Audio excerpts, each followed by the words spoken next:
Hello and welcome back to the Reapers. Today we're in our F-14B Tomcat and we're looking at the AN AWG-9 radar and weapons control system. Now this is probably going to be the most complicated and largest presentation I've done yet, and so we're going to need to split it into sections so that we can navigate between the sections and so that it doesn't become a big mess. So the sections will be 1. The scope of this video, 2. Radar basics, 3. Radar modes, 4. The main elements and sub-elements of the RIO, and 5, I haven't got it written down here, but it's actually using it in practice and showing actual examples. So first, the scope of this video. We're going to be studying the BVR uses of the AWG-9 radar and WCS. We'll be using it for searching, tracking and firing weapons. We'll be doing it exclusively from the RIO's cockpit, as we've already fully covered the pilot's functions on this topic. This can be fully controlled by a human RIO or partially controlled by a gesture RIO. Now we've already covered the gesture RIO's functions on a different video, so today we're doing it from the perspective of a human RIO. And the next thing is very important to the scope. So the AWG-9 WCS is not just the radar and what the radar can see. It's all heavily knitted in with our data link, and it's also knitted in with navigation. So what we've done for this video is we picked out the data link and we picked away the navigation, and we're deliberately ignoring them, and we're going to do separate videos on them as not to make this video too large and complex. So just bear that in mind. If I've missed things out about data link and navigation, then that's on purpose. Section 2, radar basics. So my presentation videos are viewed by a whole range of skill levels. People who are just starting and don't even know what a radar is, and people that are at the top just trying to see if there's anything that they've missed. So we've jumped over to the F-15 radar simulator on the TOR's website, and I'm going to put thanks out. You can see the chap's name who made it, Tor Alpha Monroe, and this is freely available on the TOR website at the moment, TAW. This is for the F-15 Eagle obviously, but it's 95% relevant to the F-14. They're not too different, these radars. So what we've got here is a plan view. Our aircraft is there and we're facing that way. Here is a side view or a section cut through this place here. Here is a kind of 3D view, if you like. We are placed here, facing that way. We are placed there, facing that way. This is the actual B scope displayed in the cockpit of the F-15. Ours is different in our F-14, but the idea is still the same. So the actual radar scan zone is shown in this green here. It's what I always refer to as a slice of cake, and we are always at the pointy end of the slice of cake. So it diverges as it goes outwards in terms of azimuth. And unlike a piece of cake, it also diverges in elevation. And the green area of our slice of cake is our scan zone.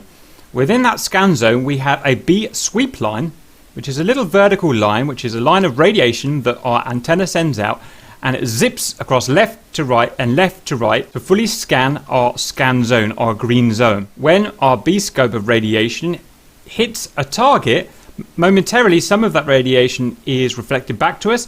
We can receive it on our antenna receiver, process it, filter it, and by doing that we know where the targets are that are in our scan zone. By default, our scan zone is always pointing in the same direction as our aircraft. So if our aircraft was here and we turn this direction, our scan zone would be rotated 90 degrees to the left. But we can manually manipulate our scan zone. We could make the divergence of the elevation fatter to cover more area. We can make it thinner to cover less height. Same with the azimuth. We can make the divergence thinner to only cover a very thin slice of cake, or fatter to cover a large slice of cake. Doing this has drawbacks and it has advantages. So I can press Q and E and I can do that. And you can see that only the targets that are in our scan zone turn yellow, and those are the ones we can actually see reported here on our B scope. Note also that we can slew our scan zone left and right, but we don't seem to have the ability to do that on this, on the F-15 actually. So that's all I wanted to say here. Just again, a very brief idea of how a radar and how a scan zone works, and that's going to apply perfectly to what we're about to talk about. Section 3, radar modes. So, 2 main radar modes we can have: pulse mode or pulse Doppler mode. In the pulse mode operation, the AWG-9 does not use pulse Doppler filtering, which means that it can be used to detect targets at all aspects and also be used for rudimentary ground mapping. So let's pick that apart quickly. When it says pulse Doppler, it's referring to using the Doppler effect, like when, for instance, a police car comes towards you and then goes away from you. We're showing the Doppler effect there. And because we're not using the Doppler effect with basic pulse mode, then it's not thrown off by when an aircraft is, for instance, moving away from you or maybe moving side to side, i.e. notching. That can easily fool a pulse Doppler mode, but it will not fool a pulse mode. And hence following targets at various aspects is easier in pulse mode. In combat, the best thing about this is it means the target that you're going for can't notch your pulse search or track. Notching is when they essentially fly a beam to you rather than towards you or away from you. So that's the main advantage. The downside, however, is that the radar does not have an easy way of differentiating between unwanted ground reflections and the actual target, meaning the aircraft can hide in the ground clutter if they're very low. Because of this, generally speaking, it means that pulse mode is less effective than pulse Doppler mode at longer ranges. In pulse mode, we have two sub-modes. We have pulse search and pulse single target track. The pulse search mode is where the B sweep is scanning left to right in our scan zone, and it's returning back to us all of the contacts that it sees in our scan zone. We can gain azimuth and range information from the targets, which we can see in our DDD, which we'll go through later. But the bad side of this mode is that we cannot generate tracks, meaning that we can't populate the TID, the tactical information display, with tactical data, and again we'll go through that later. Next we have pulse single target track, or PSTT. So this is using pulse mode but to track lock a single target. So now we're just scanning over a very small area around the known position of that target, and we'll no longer be able to see any of the other targets. Generally speaking, this is going to be the best mode for tracking close and medium range targets, because as we said earlier, it's very hard for the hostiles to break the lock. However, one of the major disadvantages of the pulse STT mode is that we are limited in the way in which we can employ our weapons. So, for instance, if we were to fire an AIM-7 Sparrow, we could only use it in CW mode, not pulse Doppler mode. And AIM-54s that can't work in CW mode will have to launch in active mode. At the end of the day, this means it's limiting the range severely of the missiles that we can fire. So next we move on to the pulse Doppler main mode. So in pulse Doppler mode, the AUG-9 uses Doppler filters to filter out unwanted returns, enhancing target detection and thus increasing detectable range. The advantages of this mode, as we just said, the ranges can be greater. Also, the ground returns, which is a major problem with radars, can be mostly eliminated. Therefore, we can see targets close to the ground. And importantly, proper pulse Doppler guidance information can be sent to our missiles. The AIM-54 in track while scan and in STT, and the AIM-7 in STT only. The biggest drawback, of course, is that it struggles to detect hostiles at varying aspects. So opposite to what we said before with the pulse mode, if a target notched us, i.e. turned sideward to us, it's very likely that we will lose our pulse Doppler lock on them, or we just won't be able to see them anymore in our pulse Doppler search. The pulse Doppler modes of the AUG-9 are pulse Doppler search, range while scan, track while scan, and pulse Doppler STT, single target track. The main difference being that the pulse Doppler search has a slightly higher detection range than the other two search modes, because the other two require to process FM ranging to enable the range indication of the tracked targets. First of all, pulse Doppler search. Now the advantage of this is, as we said, this has the maximum detectable range, and so RIO will often use it as a kind of early warning mode. The disadvantage is that we cannot get target range. We can only get azimuth and closure rate, and again, like the pulse search, we cannot populate our TID tactical display. Then we've got range while search. In range while search, a frequency measuring ranging mode is added, which is FM ranging, to allow the radar to measure range of tracked targets in addition to closure rate. This additional processing does, however, mean that the effective range of the radar has been lessened from the pulse Doppler search. The main advantage of RWS is that we now get a range of the target, therefore we can plot this information on our TID, our tactical display, as we'll see later, which is very important.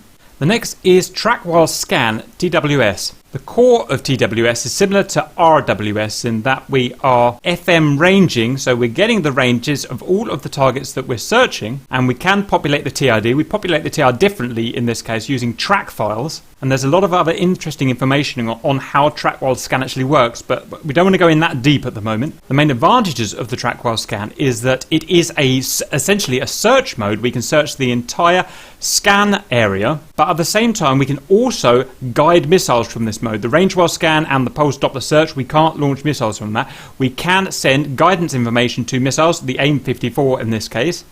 And so we can essentially fire up to a maximum of 6 AIM-54s while still scanning the entire scan area. And so it's a very desirable mode to be in when launching long-range AIM-54s. Track while scan is actually split into two: track while scan auto and track while scan manual.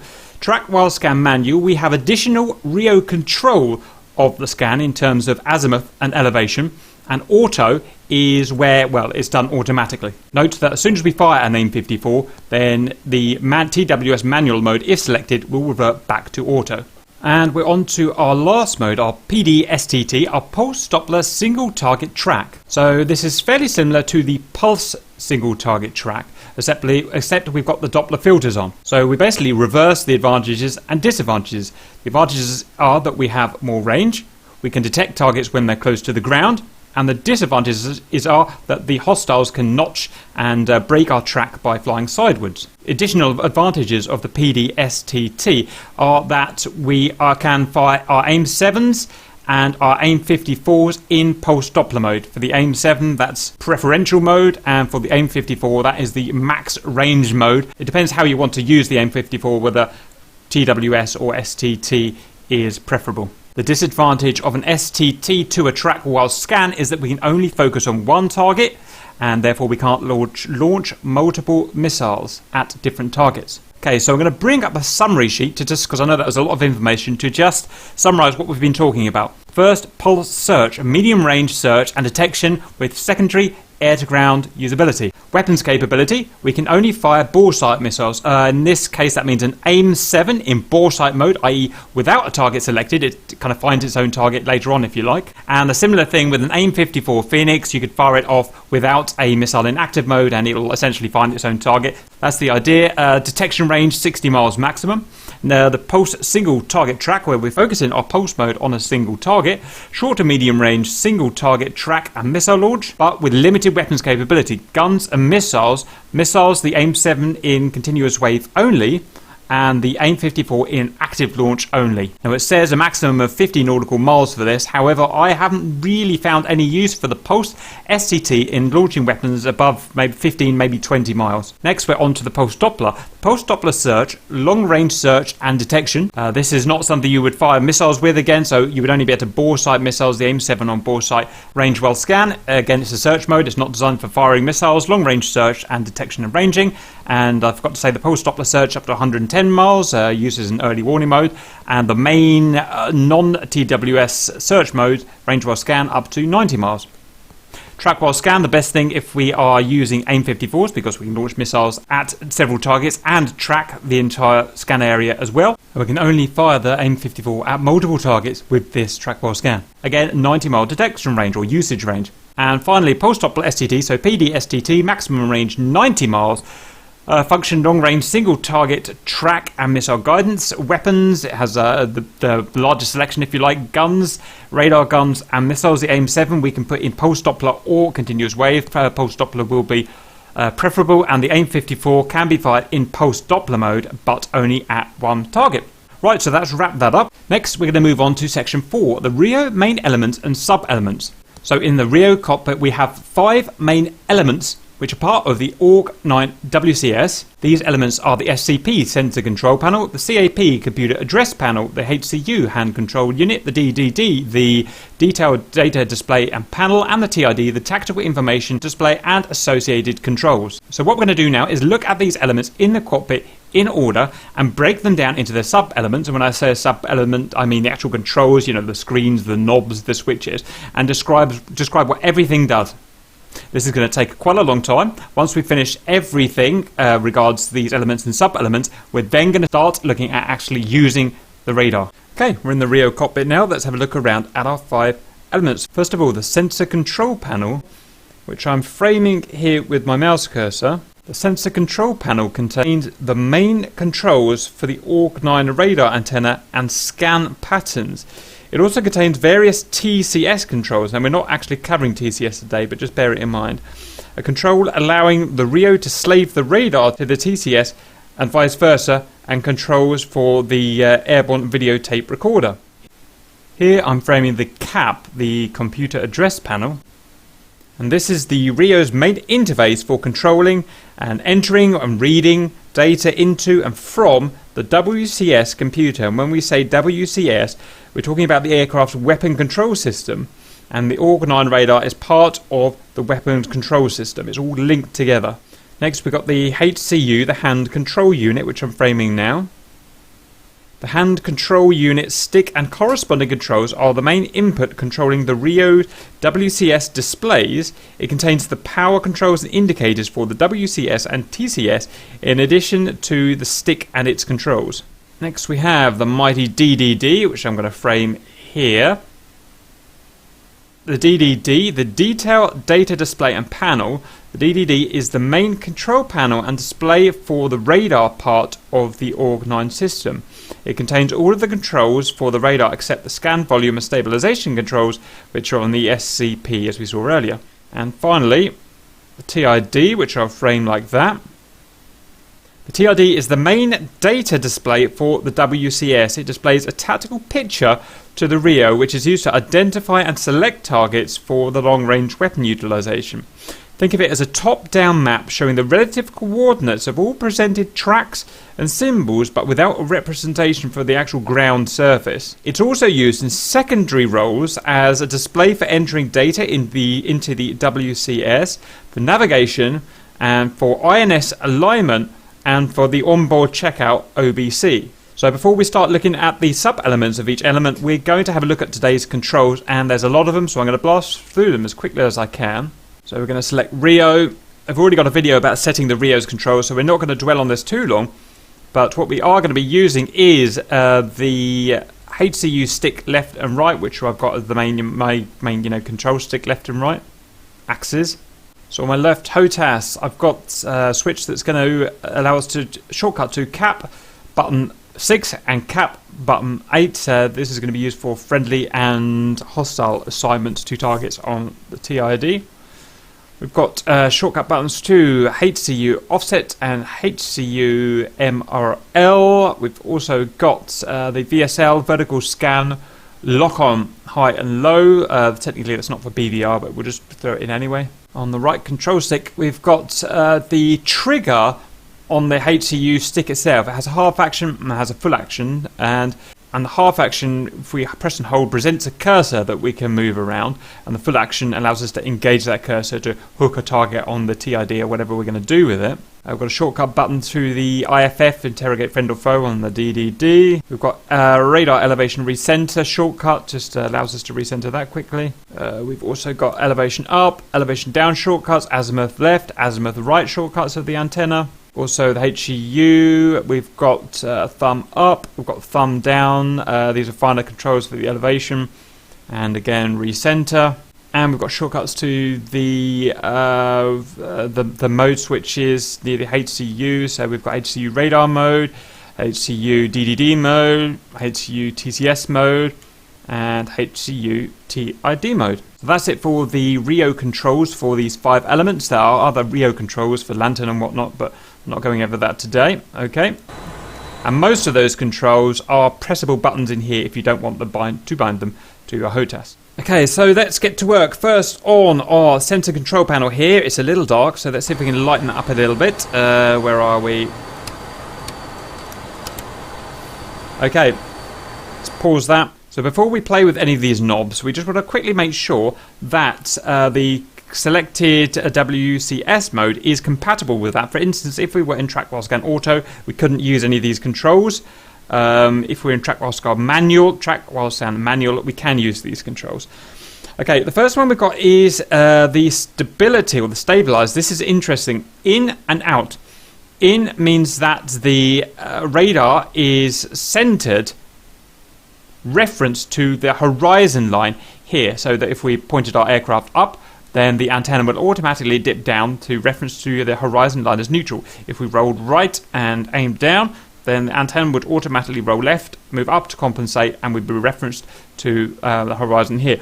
If we wanted the radar not to be referenced to the horizon, but to our ADL line, our aircraft datum line, or our longitudinal axis, otherwise known as, then we can go to out. I'm not sure why you'd ever want to do that, but I'm sure there is a good reason.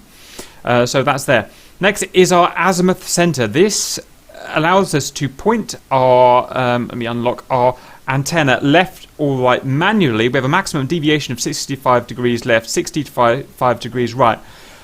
Take note at this point, when it hits 65 degrees, it's going to hit a bump stop. It doesn't like hitting a bump stop. You can decalibrate the radar that way and cause problems. So be very careful with this thing, not to whack it into its bump stop.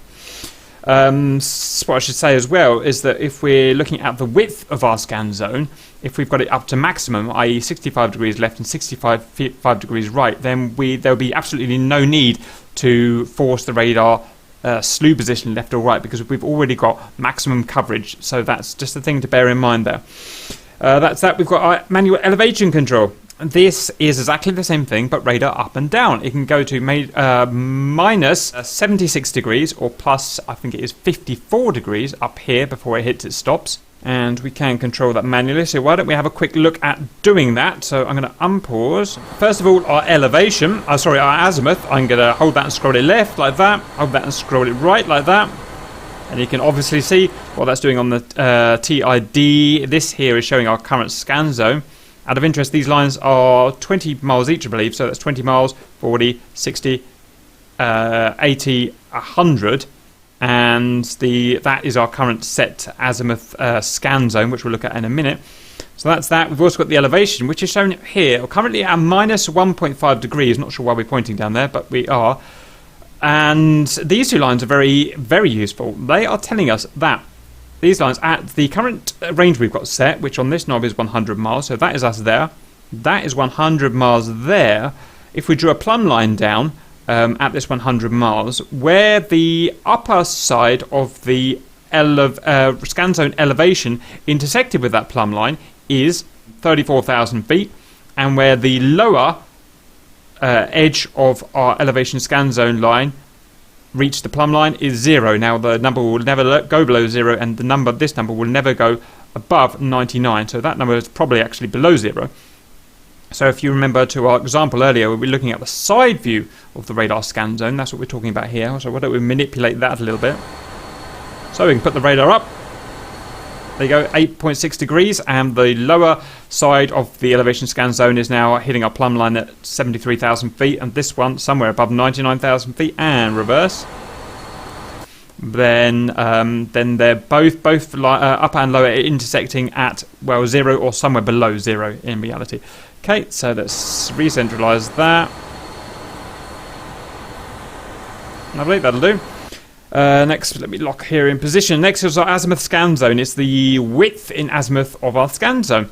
We can have 10, 20, 40 and 65 degrees. That means from the center line here of the antenna position to the edge of our scan zone. So if we had 20 selected like we are now, that means a total of 40 degrees in terms of scan zone. So we can have a total scan zone of 20 degrees or all the way up to 130 degrees if we wanted. We've got a similar thing in elevation in bars. This is the elevation scan zone, and we measured the elevation in scan zone in bars. So if you remember our B sweep, our actual radiation sweep, there's a little kind of up to down line.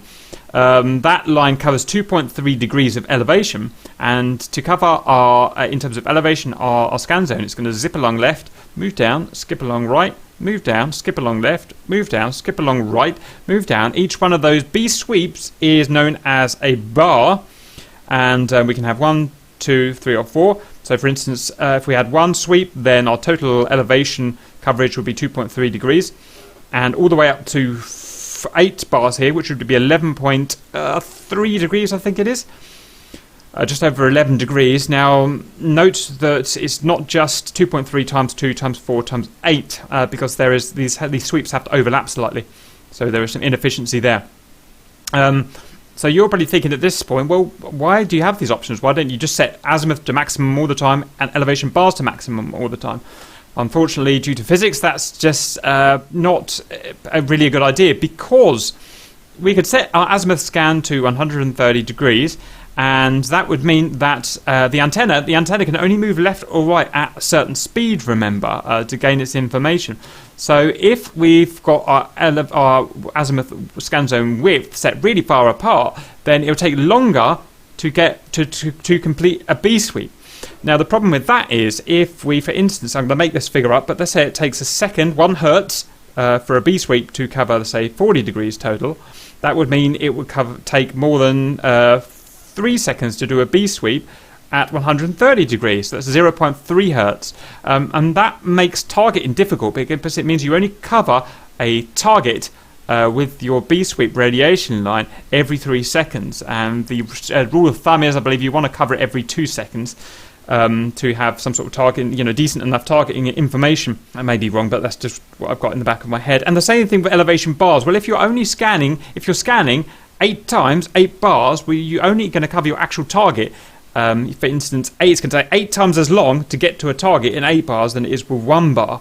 And so if you had 8 bars and 130 degree scan, you're going to have real problems there manipulating tracking targets with that. So that's something to bear in mind. A technique that I've heard of is that you will set max scan and max bars for a very general search to cover a massive area, just to get an idea of where contacts are. Then when you want to start homing in on targets, doing tracking, getting more information, then you're going to shut down to your default 40 degrees azimuth for bars.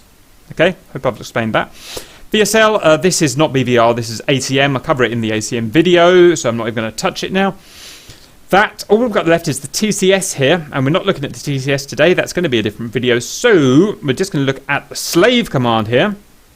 This is to do with the org9. We can have this is to do with the relationship between the TCS, the video camera on the chin of the aircraft, and the org9 radar antenna. If we have it in the middle, independent, then they have no relationship.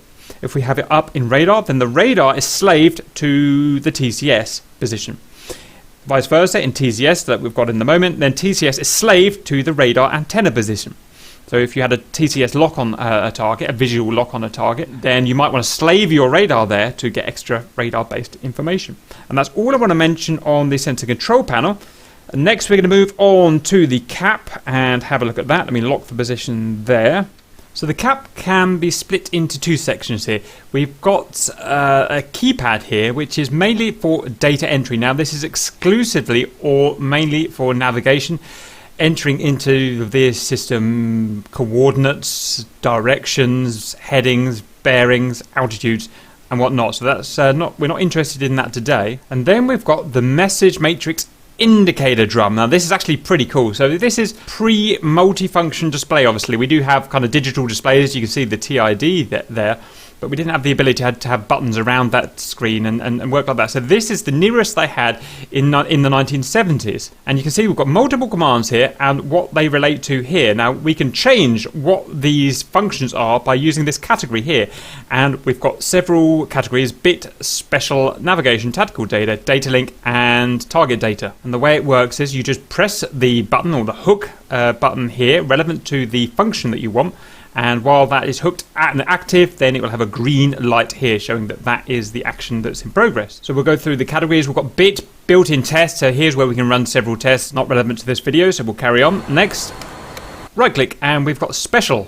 Now my understanding of special is that this is half to do with navigation, setting up your inertial navigation system on the catapult, if you're doing that there, and half to do with kind of built-in tests as well. So not something we're looking at today. I should say that this panel shares its use in thirds by navigation, data link, and tactical. So and the tactical side is to do with the radar. We can call it radar, I suppose.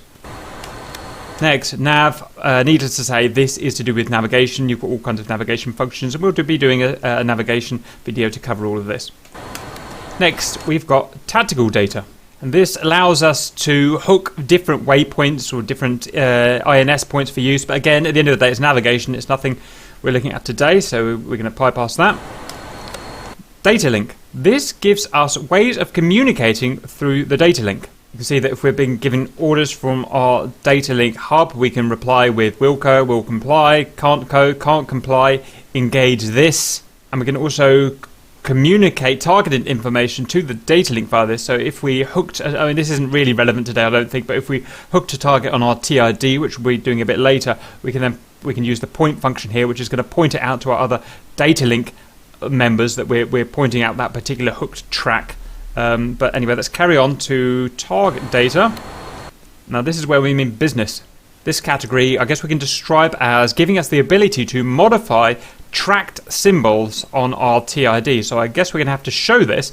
So let's, for instance, say we want to mark one of those targets as a friend. Well, let's go ahead and do that. Let's unlock our track IR.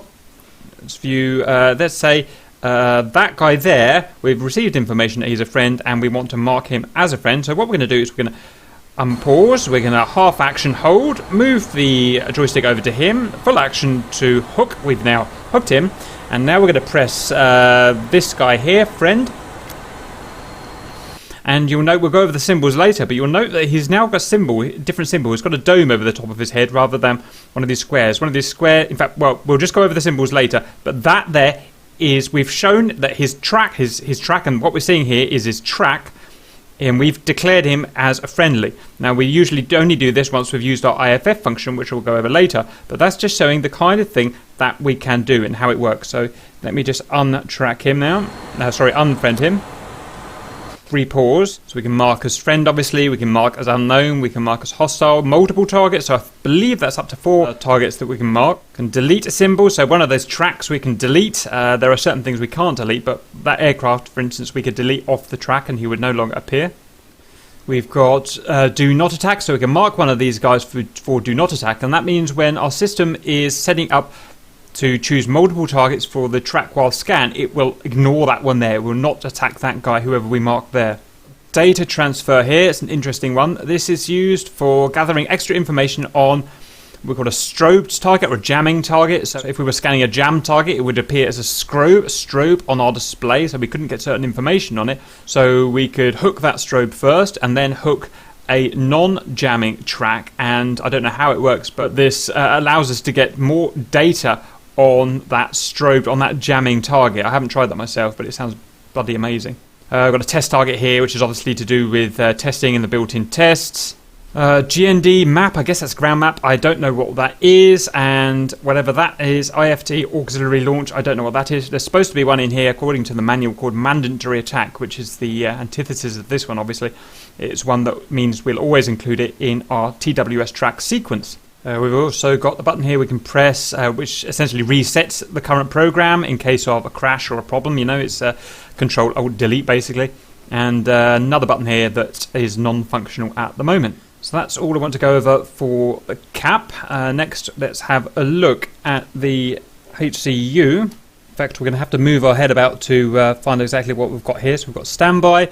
We've got light test, we've got, let's try and lock it there if we can. So let's start on the left here. This guy here, if turned on, allows power to our TV. So that is our TCS system. Notice it says /IR. Now there are a lot of systems that are legacy to the F-14A.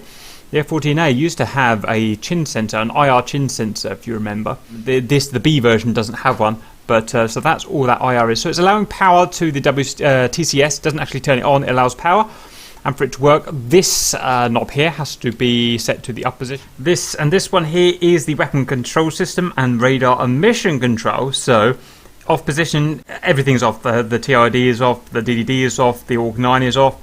Standby, everything is warming up. The screens are then on. We need a 30-second warm up, and then a following, I think it's 3 minutes for operation. And then in the up position, which is your actual position when you're flying, is your entire weapons control system and Org9 turned on, and the Org9 will be transmitting radiation. If assuming weight is not on wheels, if weight is on wheels, the transmission is cut. The Org9 cannot transmit because otherwise you'd give everyone brain cancer on the aircraft carrier. We've got light tests, so you press this down and all of the relevant lights of the WCS back here are going to light up. It's just testing those bulbs basically. Power reset to reset power for these systems, and that should only be on if the power reset light is on, which is this one here. Here we've got this is the IRTV overheat light, so warning us, I believe, of the in this case the TCS overheating. This here is our power reset light, so when only when that shows do we actually do a power reset. And this is the WCS indicator light. I believe it will show when the system is warming up, but when the WCS is set to transmit and the full warm-up sequence is completed, then it goes off when the radar is ready to transmit. Okay, and let's unlock and relock down here. So we've got 4 modes that we can use. This HCU is not just for driving the TID like we saw over there. It can be used for 4 completely different things, and it depends what mode we've got it set in. So we've got TID cursor selected at the moment. If that's pressed, and it's modal, and these are all mutually exclusive, if that's pressed, then we can drive a cursor around the TID and hook targets as you saw earlier. Next, there's a DDD cursor. This, I'm going to have to unhook again. Allows us to drive a cursor around the DDD display here. Now this is for ground mapping waypoints. This isn't actually for targeting. We've got the RWR, the radar here that we could click. That mode would allow us to, again, drive a cursor around here and allow us to select targets from the DDD display here. And finally, we've got, I think that says TCS. Yep.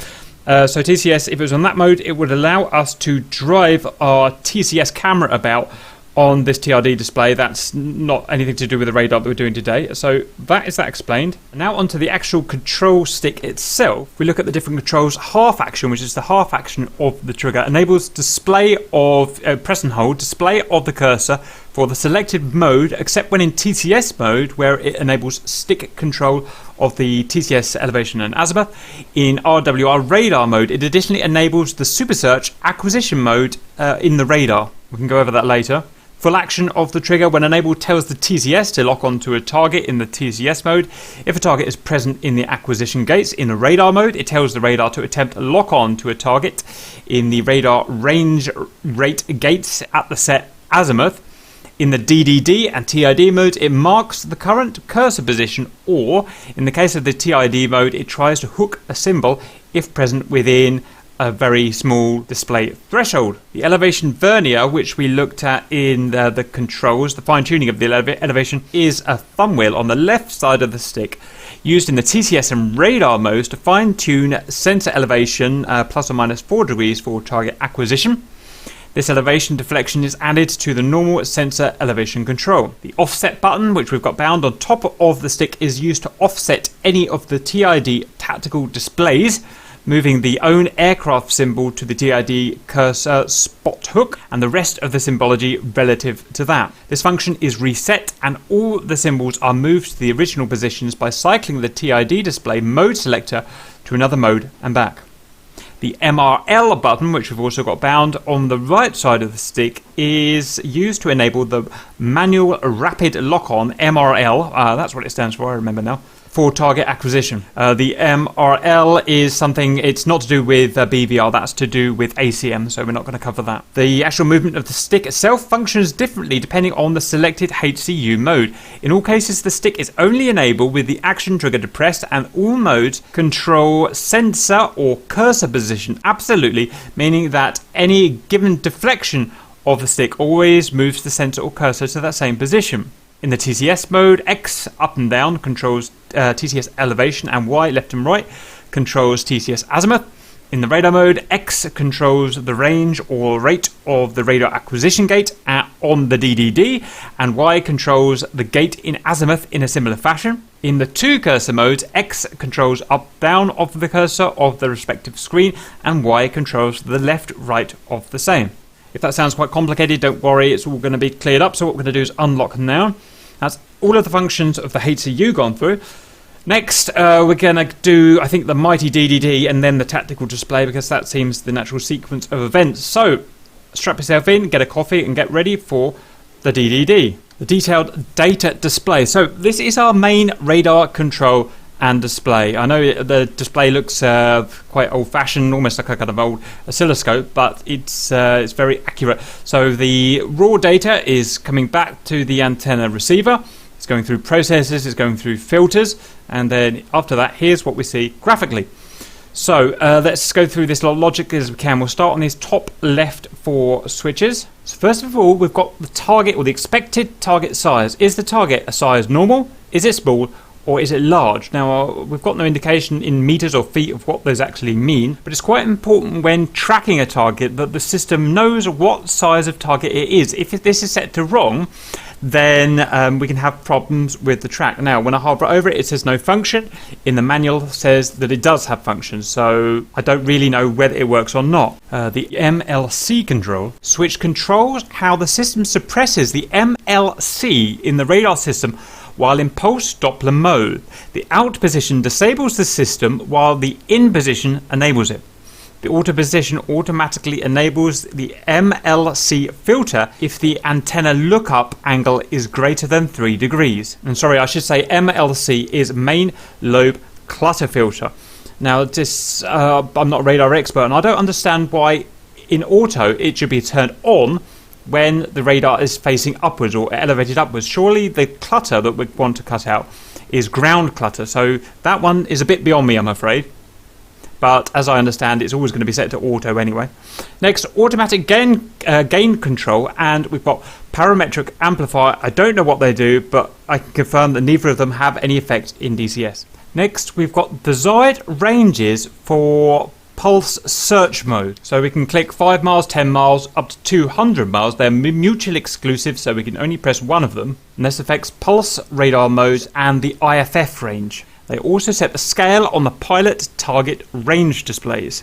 How it works is that in the pulse search mode, this setting actually affects the PRF, the pulse repetition frequency of the radar, and the scale on the DDD. If set to 20 miles or greater range, it also enables pulse compression. So this is something that we wouldn't play around with if we were, for instance, in a pulse Doppler search or range watch scan or a TWS auto manual. This range drum here will show currently selected range of the DDD in a pulse mode. If we're in a pulse Doppler mode, then this will read blank, and it can also show plus or minus 10 when using the IFF interrogator when in a STT. When we do get an STT lock on a target, then we've got 4 indicator lights: ANTRAC, RD-ROT, JAT, and IROT. The ANTRAC antenna track light indicates that the radar is tracking the target angle, direction in azimuth and elevation. The RD-ROT, or radar on target, light indicates that the target is in the range or range gate and is being tracked in range or rate. When I say rate, we're talking about closure rate.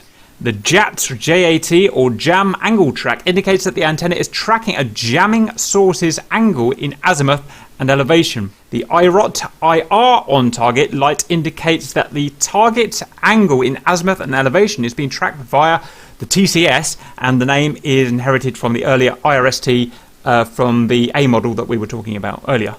And continuing on the IR sensor front, we've got 3 IR controls here: volume, threshold, IR gain, all to do with the IR audio, I believe. Completely irrelevant. Again, this is a legacy system from the F-14A, doesn't do anything in the F-14B.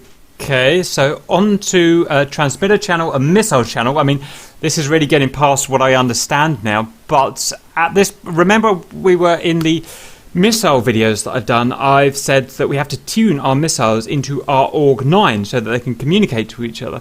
And we've got more control here. We can set the channel of the transmitter, and we can set the channel of the actual missile as well. And my understanding is so that this avoids a complication with other aircraft's ORG9s. So, for instance, if we fire a missile and it can misunderstand because it's tuned to, if it wasn't tuned to our particular radar, then it could accidentally start accepting information from another Tomcat's ORG9s. It's all to do with that. This is beyond what's modelled in DCS, so I think you can turn these wheels, but they don't actually do anything. But that's just a kind of cool bit of information. So we move down the display. Do we want this here to display the radar or the IR? Well, the IR doesn't do anything because we don't have IR in the Bravo, so it's radar only.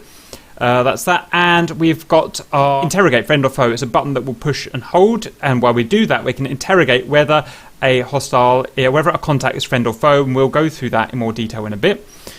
Next, we've got our WC mode. Now, we've been through this at the beginning of the video. That's why I spent all this time doing that then, so I didn't have to explain it now. But we can have a pulse Doppler single target track, a pulse single target track, a post-Doppler search, a range while scan, a TWS auto, TWS manual, and a pulse search. So everything there has been covered. The only thing I'd like to point out is TWS auto and manual. TWS manual is what I've got selected on at the moment. It means it's working in a track while scan, but we do have manual control of the antenna. Note that if we were to fire a missile at a target in this mode, it would automatically go back to auto. It needs that to be able to function to track the missile. So that's just one little thing. Also, when you're in TWS auto, I do no longer have manual control of the antenna in the sensor control panel. I've got a little guy down here that's telling us that we're currently in TWS man. In fact, we've got some more information about this drum indicator here. It's showing our selected radar mode. So as well as TWS man, TWS auto, and range while scan, it can also show MRL if we're in activating manual rapid lock-on, A to G air to ground, VSL for the vertical scan lock-on, OptTrack, that is a TCS on optical track, that's a TCS track. Look at another video, the PLM, the pilot lock-on mode, the pulse, for either of the two pulse modes, pulse CT, pulse search, and PD if it's in pulse Doppler for both the pulse Doppler search and PD STT, and whether it's in PAL, the pilot automatic lock-on mode. So that is a mixture of air to ground, air to air, and BVR and ACM. It'll tell you any of those modes that we're in.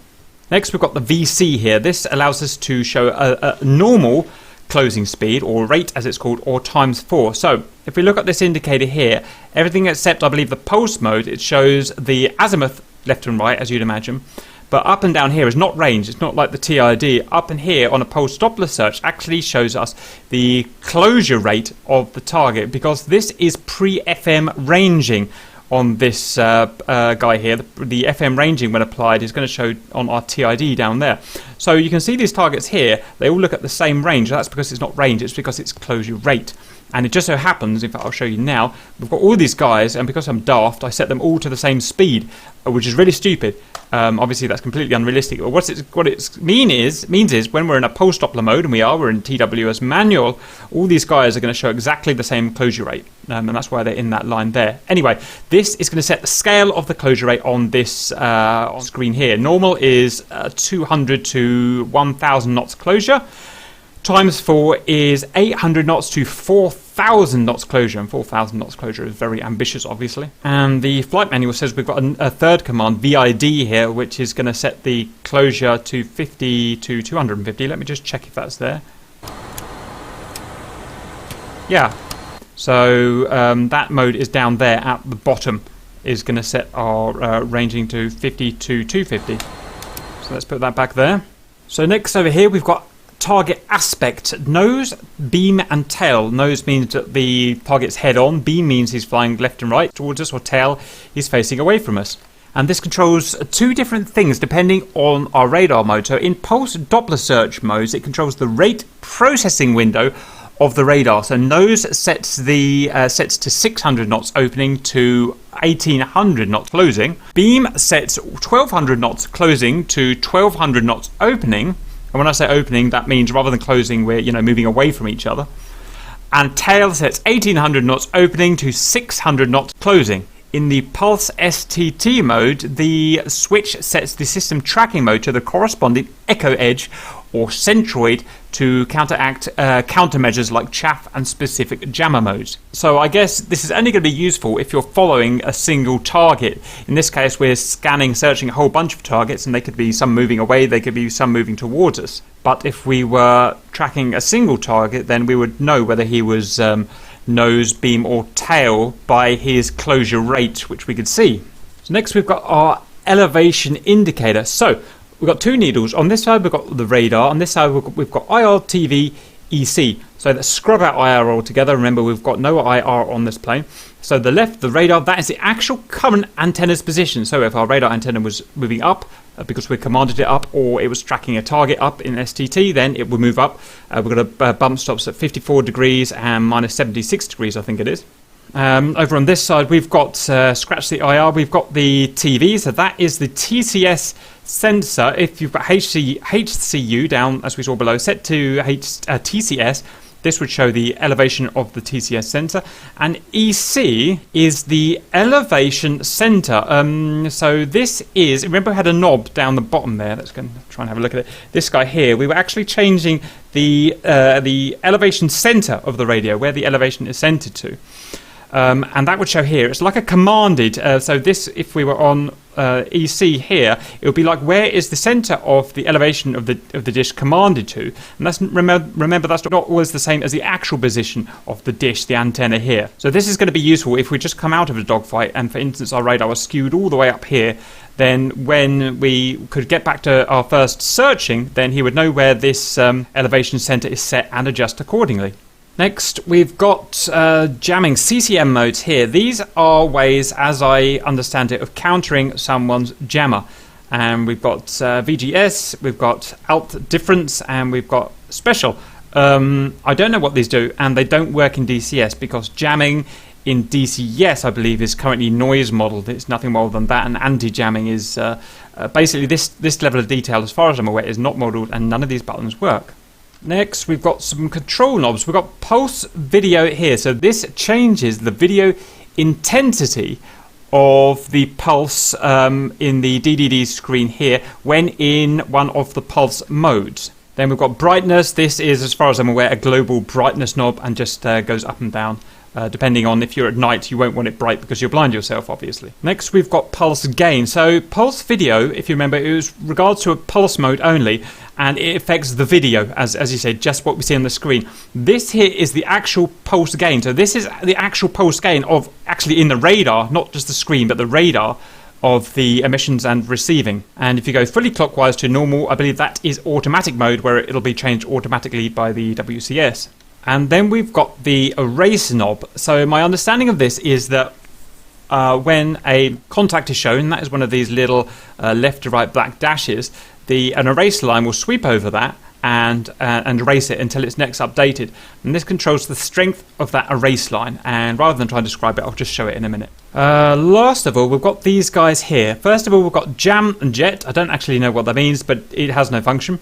We've got ACM threshold. I don't really know what that means, but it's got no function. And then we've got pulse Doppler threshold, which is really interesting. It says it's got no function here, but according to the manual, it does have function, so we do need to go over that. So the pulse Doppler threshold knobs control the threshold at which an echo is regarded as a contact, displayed on the DDD screen and tracked on the TID in RWS and track while scan. The clear knob controls the clear region threshold, the upper half of the DDD, and the clutter knob controls the clutter region, the lower half of the DDD. They should normally be left in the completely clockwise, the normal detents again, which means that it's controlled automatically. Now, I don't know what this means. Again, this is post-Doppler thresholds are a bit beyond my understanding, but if you guys know, then let me know. I think it's very interesting stuff.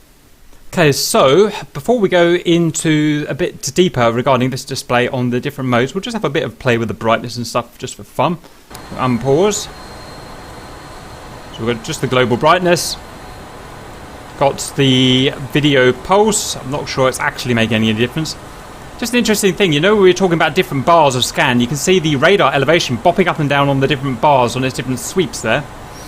Pulse gain, we're actually controlling the radar here. I'm going to leave it on normal, on automatic, and erase the sensitivity of the erase sweep.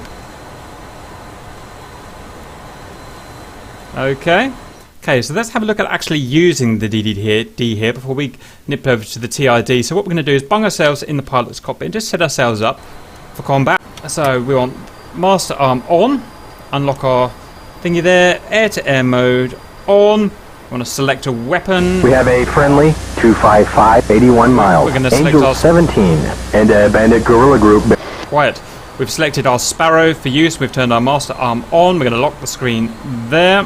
So we've got 4 variations we can show, and it goes back to these modes here. We've got Pulse Search, Pulse STT, one of the Pulse Doppler searches, and Pulse Doppler STT. So we're in track while scan manual. Why don't we go to range while scans? Just another PD mode that we can use. So in Pulse Doppler mode, the first thing to point out, as we said earlier, is that we've got azimuth along this axis here versus closure rate versus this axis here. Remember, the FM ranging hasn't been applied to these signals yet, and they're all at the same closure rate at the moment because they're all going 280 knots. As for our symbology, there's not a huge amount to talk about at the moment. We've got our B sweep line here, our pulse Doppler sweep line. Now, following that is our selectable erase line. You remember we were talking about the erasability. I believe that's an invisible line behind this line that follows it behind it. Obviously, it's sweeping left and right. And these guys here are the targets. If we zoom in, they're kind of little black rectangles. Now, they have currently not been interrogated for friend and foe. We can use the interrogator, this button here, to push and hold. Once interrogated as a single mark, they're considered hostile. They don't have a compliant transponder. If they then change to a double line, a line on the top, then it does have a corresponding friendly transponder, and it's considered a friend. So if I were to unpause, and it keeps doing that, it's just a bug. I think it's a bit annoying, but I'll have to do. If we press and hold IFF, and we can see that some of those targets are changing to double stacks. So I'm going to try and catch it when the erase line hasn't hit it. So you can see, roughly speaking, in this case, that we've got him, him, and him are friendly transponders. And if we try and relate that back to the F10 map, you can see that's him, him, and him. Now notice while holding the IFF button as well, that we are no longer measuring closure rate on this axis. This axis is now the distance. So you can see this friend is the furthest out, and that corresponds with the F10 map. In terms of range, I believe that's 40 miles, 80 miles, 120 miles, 160 and 200 there. And you can see on our roller we've currently got 200 set on our drum. So let's remove the IFF. Back to normal. So next what we can do is use the stick, the HCU stick, to actually lock up one of these targets, convert them into a PD STT, so we can see the change in symbology. So we've got a few things to do. We're going to unlock here. We're going to go down here. We're going to change it to radar. We're going to press and hold half action, and we can see move this guy around now. And I'm going to lock that guy up there with full action. And you can see we now have a... Let's pause that so we've got plenty of time to talk. We've now got a single target track on that single guy, or the closest I can select to that single guy. So note we've got our antenna track light on, and our radar on target light is on. Also, it switched us from range well scan to pulse Doppler single target track here. Oh, and the lights just come back on. I think it's just bugged with that illumination at the moment. Right, so now we've got our STT lock. We have different symbology. So let's start going through this. So this is our contact here. He's still measured in this axis in terms of closure rate, but we've also got ranging information because we're now applying FM ranging. And we can see that this is our guy here in terms of ranging in comparison to the maximum, the R max of our currently selected weapon there, and the R min, the minimum distance we can fire our currently selected weapon there. If I want to quickly jump down to the TID, I can see we've got 2 Sparrows selected, aim 7s there. So we can see in fact, just to compare that, we can jump to the front here. I'm going to zoom in and we can see that his distance is about 29 miles. The maximum of this missile is about 32 miles and the minimum's down here just a couple of miles, and he's offset to the left. Back to the rear, so that's your 32 miles R max. That's where he is. So he's within firing range at the moment and above minimum firing range. That is now indicating his closing speed here, or his rate.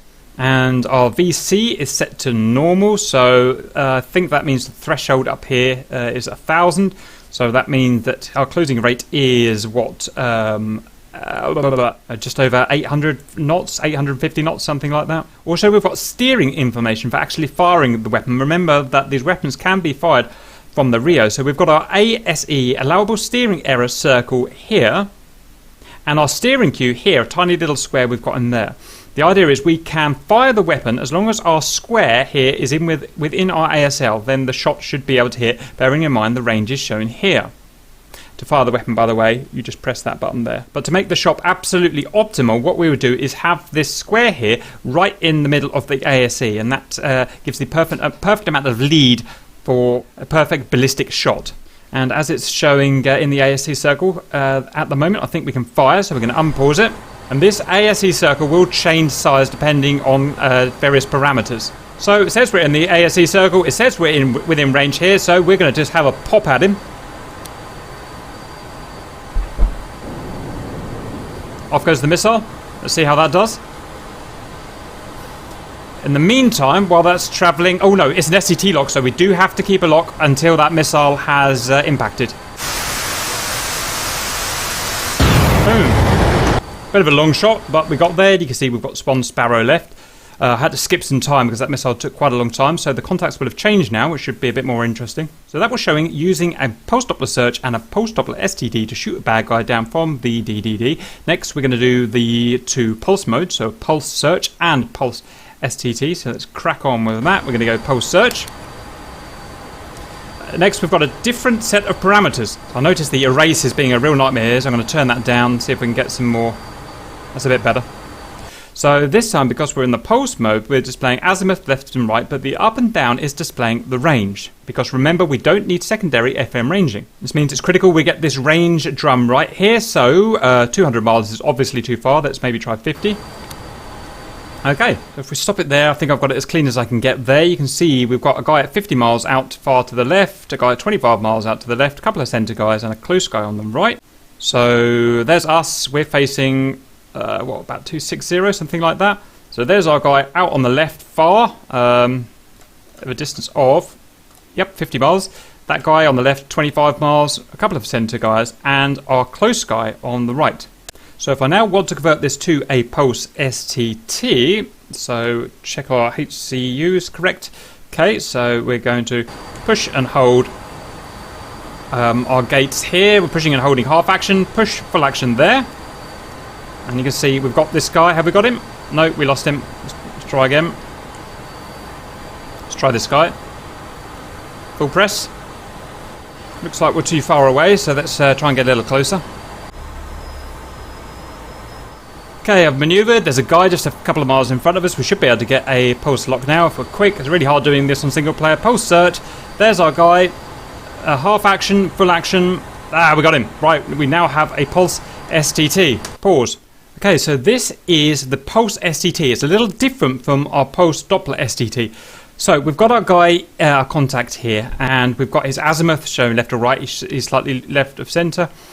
And remember, this is STT, so now his up and down axis is showing his distance. We don't need a separate FM ranging marker on this. And it's just within the Sparrow's distance. The R max of the Sparrow is there, the R min of the Sparrow is there. We've still got a Sparrow selected. And that doesn't sound right to me, so I'm going to just check on F10. And I think I can see what's happened. I meant to lock that guy there, but in my haste, I think I accidentally locked this guy here, who's actually at 20 miles. That seems much more likely.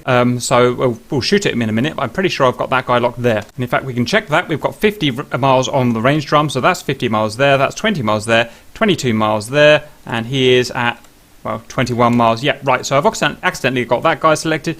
That's fine. Usually I find you can't get a pulse SDT lock out that far, but it's okay today. Otherwise, we've got our ASE circle again, our allowable steering error circle. We've got our steering cue, that little box in there. It's currently inside the ASE. It's not optimal. It'd be nice if it was right in the centre there, but we are in a position to fire.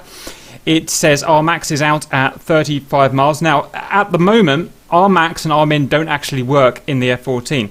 Whether that's how it actually worked in the real F-14 or not, I don't know. In reality, on a cold target, and this guy is he's travelling away from us at the moment, the maximum range of the missile would be 4 to 5 miles, maybe 6, 7 miles, absolute maximum. So, although it says we're good to fire with our max here, in reality that is actually not. It's just something to bear in mind. Again, I don't know whether it's just not working in DCS at the moment, or whether the real Tomcat was like this. And in fact, why don't if we try and unlock and try and lock the guy that's actually just really close. See if we can get that again. So unpause. And you can see him down the bottom. That's why I missed him. He's right down there. Look, and grab him. We've got him, but because he's so close, I think he must be really close. Let's have a look. Oh yeah, he's right there. I think because he's so close, it's causing some problems with our radar. He's under 1 mile. Let's go back so you can see he's right at the bottom on the range square, 1 mile there. So what we do in this case is go down to 5 mile scan. Bing. You can see he's now at 1 mile there. There's our R min. Our R max there is off the screen. Interestingly, we don't have our ASE circle and our steering cue locked onto this guy, presumably because the range is too low and because we're now in... Oh no, there it is, sorry. There is our ASE circle. Remember what I said before, it's dynamic and it changes depending on our situation. And because it's so close, we've got very little room for error. And so our error circle is very small. So we'd have to ask the pilot now to maneuver so that his steering cue, that square, was inside the ASE circle before shooting. and the pilot has the same. That's the steering cue, the T, and the ASC circle is, on the VDI here. Yeah, so there's the T, the Q, and there's the ASC circle. Okay, so we can't actually fire at the moment, but just purely out of interest, let's see what happens.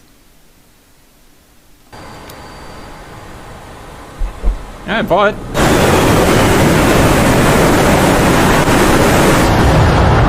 Got him, and he's down.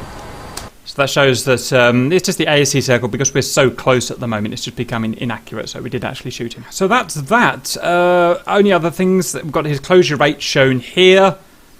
Is very low at the moment because he's moving away from us, so that is, struggling to read that now, 100 knots, something like that. Otherwise, I think we've shown everything there. So, just to recap, we've shown using the DDT. 2, I know it wasn't the prettiest in the world, but it's kind of hard to film on single player. We used to do a pulse Doppler scan. There are many available, but we used range wire scan. We used the pulse Doppler lock at the STT and fired a missile with it and got a guy. Then we used a pulse scan, or search, and found a bunch of guys. And then we used a pulse STT to lock a faraway guy and a close range guy, and then shot a close range guy down. We've explained all the symbols as we've gone. There are a couple more bits to add. I don't have any way of showing that at the moment in terms of jamming signals. Maybe we'll do a separate video for that or something. But that's the basis of the Triple D. So with that, I would like to turn our lock off. We're going to unpause. We're going to return to range well scan. So before moving on to the TID, maybe we should just show that we can interrogate just a single STT lock target in terms of IFF. So I'm going to unpause there.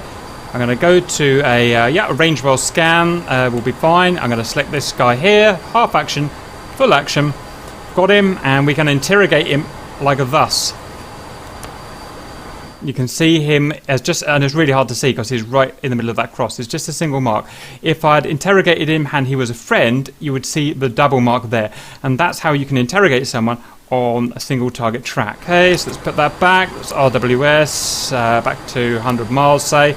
And down to the TID. Lock that in there. So let's start looking at the controls. First of all, the easy ones. The contrast, you can probably figure out what that does. And the brightness, depending on whether it's day or night.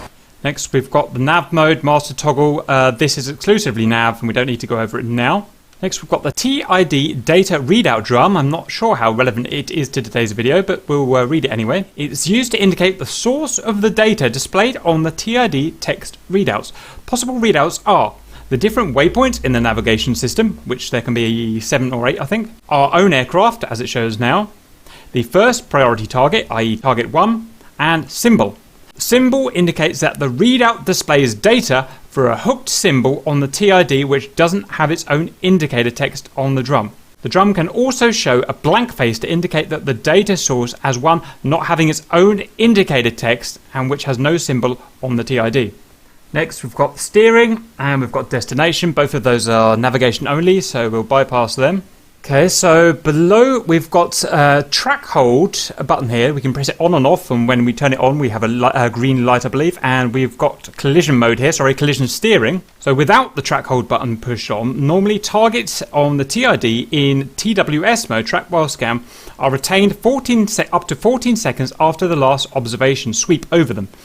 The track hold function extends 14 seconds to 2 minutes for all of the tracks. If we disable it, then it reverts back to the 14-second period. So that makes sense. If you're expecting a loss in data for some reason, then you can extend that, a race period, I guess you can call it, for 2 minutes. Regards to the collision steering, well, it sets us on a collision course, if we press it, to the currently tracked target or centroid if in track while scan mode. This selection overrides the current steering information presented to the pilot with this collision steering, the only exception being that if the pilot has his ACM mode selected. So very simply, if we had a target and we tracked him and we could press collision steering on, then it's going to give steering information to the pilot to a collision course for that aircraft. So below the screen we've got display buttons here. These are modal buttons. You turn them on or turn them off when they light up green when you turn them on. These are going to show what to display on the TID. We'll go through it in a second. And then we also have 2 knobs. In fact, we'll start with these display modes.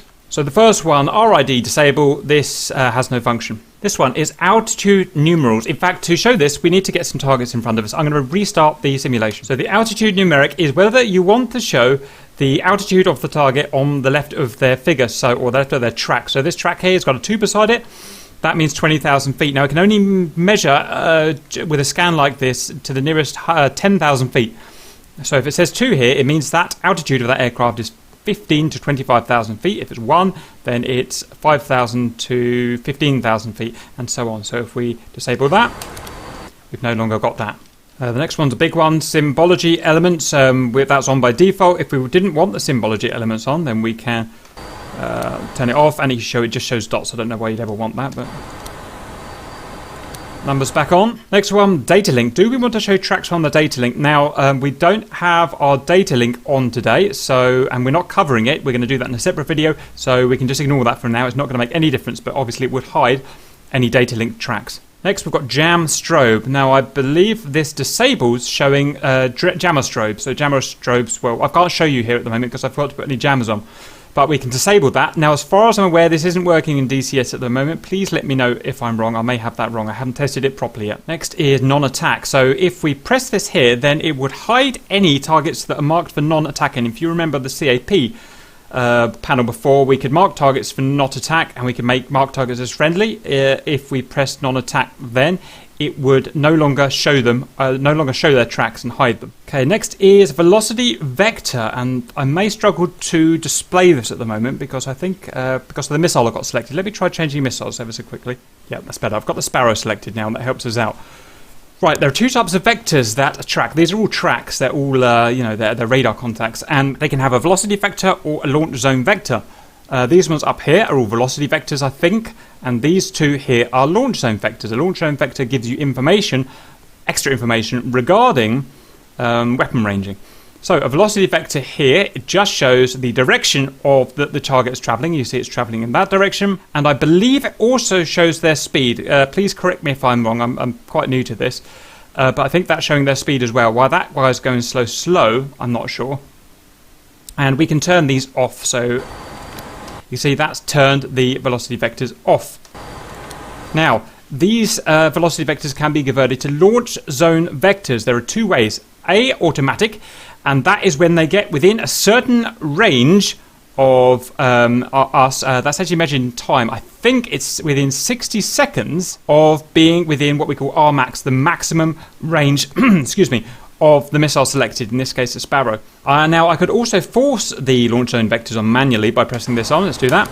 Ping, and they've all got their launch zone vectors on now. Now I've not actually done this with the Sparrow before, so I'm going to go back to the Phoenix, which I think is more relevant and it's what I've used before. So I'm just going to, that's a bit more like it.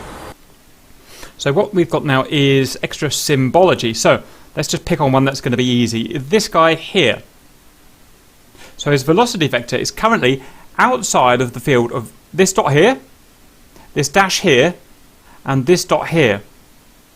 Once this velocity vector gets to within this dot here and bypasses it, goes farther than it, or reaches it I should say, then we are within Rmax of the selected missile, which is the Phoenix in this case.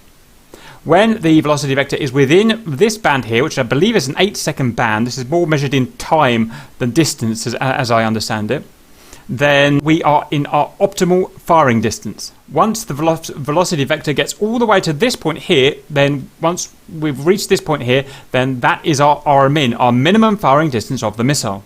So we can see that this guy here, we're currently within our optimal firing distance. This guy here, we're just reaching our optimal firing distance, just approaching our optimal firing distance. Well, this guy outside our Rmax, and this guy just approaching our Rmax. So you're going to ask yourself, well, why is this guy further away from Rmax than this guy here, even though this guy is geographically further away? The reason is his altitude. This guy's a lot lower. I don't know how low I've made him, but probably very low on the deck. And missile range is heavily reduced by altitude being low. Although this guy's further away, I can fire at him several seconds before I can fire at this guy. So that's our launch zone vectors explained. Next, our range knob, very simple. Do we want the graphic of the TDI from that point there to the top of it to display 100 miles, 200 miles, 400 miles, 50 miles, or 25 miles? Next, the TID mode. So first of all, TV, that is the TCS and actually the Lantern pod as well, irrelevant to today. Other than that, we've got ground stabilize, aircraft stabilize, or attack. So to explain this, I think I'm going to change it to ground stabilize. So first of all, the orientation has changed. That's because it now displays the actual north heading like that. And you can see we're actually heading this direction, west. Secondly, with ground stabilize, the TID is now fixed to the ground and not fixed to me, so my aeroplane will be able to see now moving along in this direction as we fly until we essentially head off the edge of the screen. Let's look at aircraft stabilize. Aircraft stabilize shows us down here and the screen is now locked to us here, so the screen follows us and north is now shown somewhere in that direction there, and our heading is shown in the up and down position. And then attack, attack is similar to aircraft stabilize. The only difference that I'm aware of is that it superimposes any attack steering information onto the screen. Otherwise, it's the same. So now we're going to look at symbology. We're going to split symbology into two. The symbology of the TID here, of the general TID, and symbology of the tracks, and these are the tracks as we know. So first of all, we're going to do symbology of the TID. So first of all, the range here to our target of interest, in this case we've got this chap here, I believe we've got him hooked now, and it's showing 34 miles, and a bearing deviation from our current bearing of 11 degrees, so that there is 0 bearing for us. In this case, and he's off to the right by 11 degrees. I think if it's off to the left, it will be a minus 11. Now, if I were to unhook this guy just out of interest with half action on the HCU, we've no longer got him hooked, so we don't have his information shown. So now we've got our longitude and latitude shown there. There's also another guy up here, but I just can't see him at the moment. Let me just try hooking him again. No, it's not going to be up there for some reason. Anyway, we've also got extras in... Oh, so I should say these things that we looked at here toggle. So let me just show you. So it changes periodically between the range, the bearing, and if it comes up, we've got the altitude, because when we've got this guy hooked, we can know his actual altitude of 16,500 and his actual true heading. So this guy's actual true heading is 081. On the left here, we've talked about these before. I think they're in 20-mile increments and show the edge of our scan zone as currently set up. We've got talked about this, the elevation in degrees. We've talked about the plumb line elevation here and here. You can see our current navigation mode, INS. You can see we've got that there. You can see we've got Phoenixes selected and 4 of them left. We've got this chap here and this chap here. They are just called computer runtime figures, I think, and as far as I understand, they don't have any meaning to me. We have the target selected, the hooked target's closure rate. So we've got plus 644, and so that would, if we had him locked up here on the DDD, then we would see the same 644 closure rate, and that would be a minus figure, I believe, if we were opening. And just to digress ever so slightly, I just quickly dipped into the flight manual to look at what speeds and times these are representing. So if we had a launch zone here, the maximum length of the line when showing 1.5 inches for a launch zone vector would mean 180 seconds between that point and when it reached the decreased and reached the R min. And let me just put the launch zone off. If we were dealing with non-launch zone vectors, then again, as we said, the direction is obviously the direction, and the speed is the length of that line, where 1800 knots would be represented by this line being 1.5 inches on the TID. And you can see, because I set everyone at the same speed, that is going to be the same as that, and so on, when in terms of velocity vectors. Okay, so that is the TID symbols covered. Next is the track symbols. So there are lots of track symbols, and I'm not going to go through every one of them because this is going to drag on for 3 hours or so otherwise. So what I'm going to do is, at the end of the video, I'm going to flick them all up. They come in kind of a little table form. I flip them up, and you can freeze frame them if you like and go through them in your own time. But just a couple of simple ones for now. If the target is unknown, we don't know if it's friend or foe, he has this this shape above him. If he's been confirmed as a hostile, then he's been IFF'd and confirmed as a hostile. We've got the chevron above him. If he's been confirmed or marked as a friendly, he has the dome above him. All we've got left to show now, apart from those symbols, is actually using the thing. And we'll do 2 methods. We'll use TWS auto, and what we'll do is ripple off a bunch of 4 Phoenixes at targets for that. Then we'll go into probably a range well scan and use a Sparrow and switch to a PDSTT to launch a missile. So to make it a little more complex, why don't we say that there are certain targets that we would like to exclude from the track while scan list? Yeah, and that's a good thing. I should explain the track while scan target list. So if I go onto track while scan, then it's going to number up for me some targets that it suggested for my track while scan target list. So we've got target 1, 2, 3 and 4. It's already done that for me. I didn't have to choose them. For its priority for actually choosing those targets, I believe it's based on the progress of their launch zone vector here. So you can see that one's closer, but that one is within, it's closer in terms of time to when we can launch him. I think that's how it's done. And obviously it's not chosen that guy there, presumably because he's an unknown and we don't know if he's friend or foe. But let's just say for this example, suddenly we found out information that this guy's actually friendly, or the King of Spain or something, and we don't want to shoot him. Then what we're going to do is we need to unpause, half action unlock. We're going to half action and full action. So we've got him hooked. We're going to mark him up as a friend. So he's now a friend.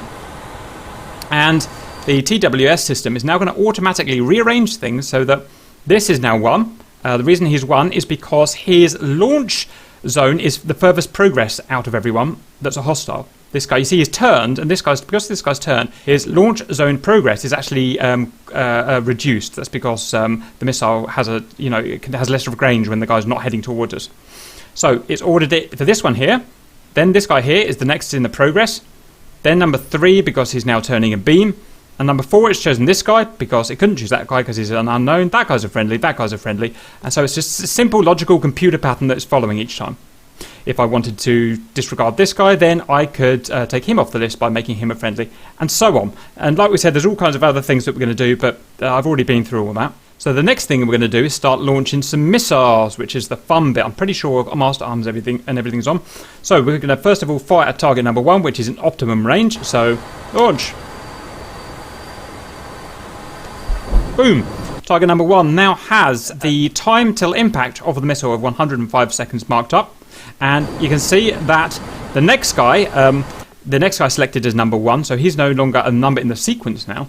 This guy has now been put to number 1. He is now number 2. He's number 3, and I don't think we've got a number 4 because we don't have another viable number 4 target, or maybe he's off the range scale. So let's move the range scale up to 200 miles. No, we just don't have a number 4. Don't have that many targets. So number 2, God, it gets confusing. The one that's number 1 now is now within range. It's past the R max. I'm going to wait till it gets to R optimum before actually taking the shot.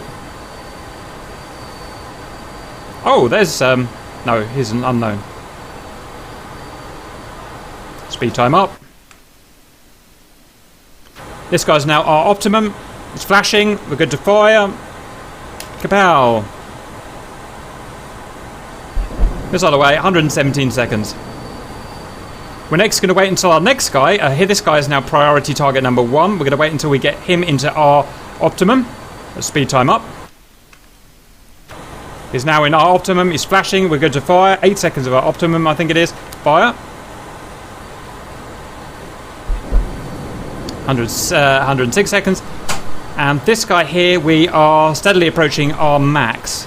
So we're going to speed time up a little. 10 seconds till impact. Let's go and watch that baby. Kaboomy! And what have we got next? Kaboomy! And it looks like this guy survived, so we're going to have another shot at him. I think I'm reading that right. Bonk. Out it goes. See the next missile. Ooh. And the next one in 30 seconds. Let's speed that up. And let's go and watch it.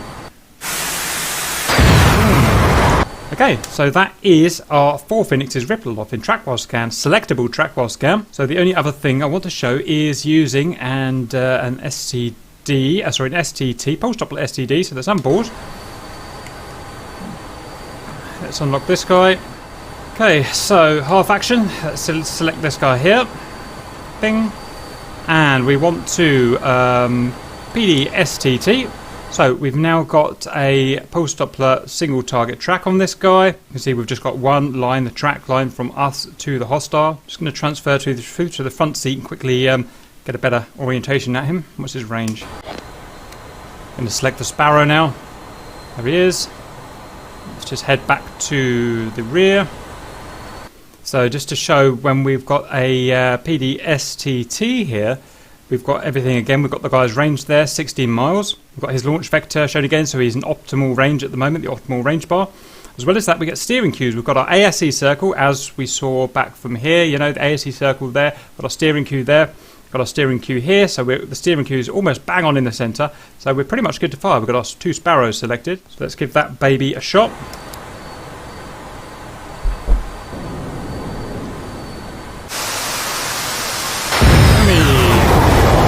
So that's him down.